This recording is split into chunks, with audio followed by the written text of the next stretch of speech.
Patients tend to come to us at their worst time when they're in their worst moment of crisis. This disease is a life or death situation really daily for a lot of these people. When I walked through the door at Walden, I was at my lowest low of every sense of the word. And I didn't have faith, I didn't have strength, I didn't have determination, I didn't have anything. I didn't even know if I really even wanted to be there. Often you hear the patients talk about their eating disorder voice, or ED, they'll call it.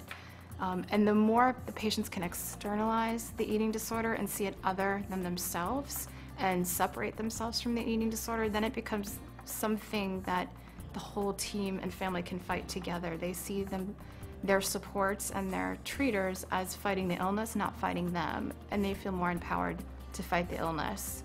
A lot of people tend to be seen as numbers or as a problem, and we don't. We see them as individuals that we can care for, individuals that are gonna grow, that are just going through a rough time. No one likes to be judged, but we sure all like to be listened to. Every person that walks in the door, you have to look at individually. When I first met Janice, she walked in the door. She had a complete smile on her face. I was waiting in line for the bathroom. She came over. She said, "Hey guys, how you doing?" She was so jovial. She had a witty remark. She opened the bathroom door, and I immediately looked at her and I said, "I know this. I love this woman. I have a connection with this woman." Then the next day, she actually started to call me a nickname. She started to call me C, and I started to call her J. And it was actually that moment I knew I had a special connection with Janice. And not only did I have a special connection with Janice, but the gift that she gave me by calling me C was she made me realize that helped me realize that I am not my eating disorder. I am C. I am Cheryl.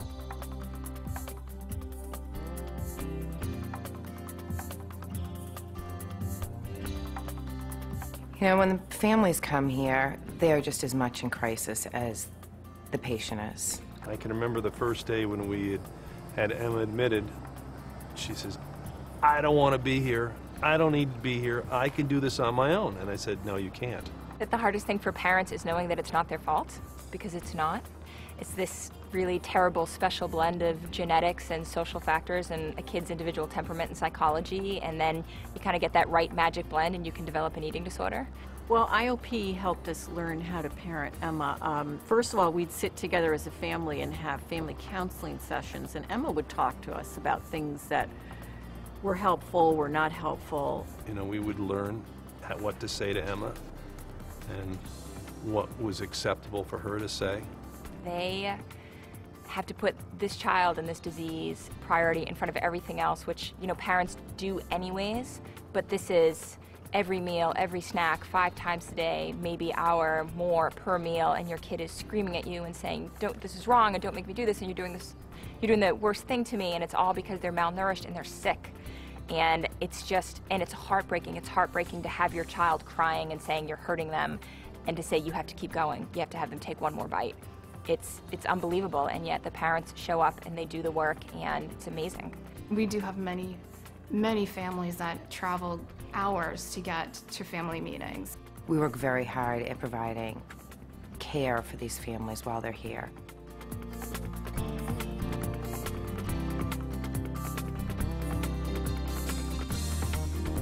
What inspires me to get up and work with this challenging population is that we can make a difference, that we hold hope for these patients until they can hold it for themselves. It's a very rewarding job. No day is like the day before. Chances are the one after won't be anywhere near the one before. You can actually say, I had an impact on that person's life. Do you know what I mean? Hope is the #1 thing that we bring to them. Because how else would they actually do what we're asking them to do? It's so hard. I can't even begin to tell you how much it warms my heart and how much gratitude I have for every professional and every counselor that I have come across. What the professionals have to say to us is a gift to us. We remember everything. Every word, every tool, every group, we remember everything. At the end of the day, when everything's said and done, when someone comes and says to you, "Thank you," it doesn't get better than that.